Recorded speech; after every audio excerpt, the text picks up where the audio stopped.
Jericho Tauco, sinorpresa ng pamilya at mga kaibigan sa kanyang ika-6 na buong kaarawan.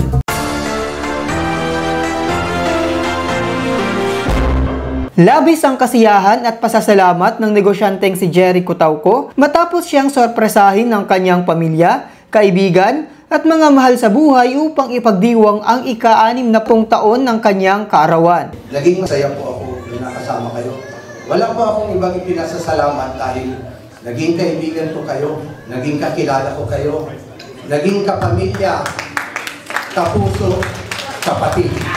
Maraming salamat. Maraming salamat sa inyo.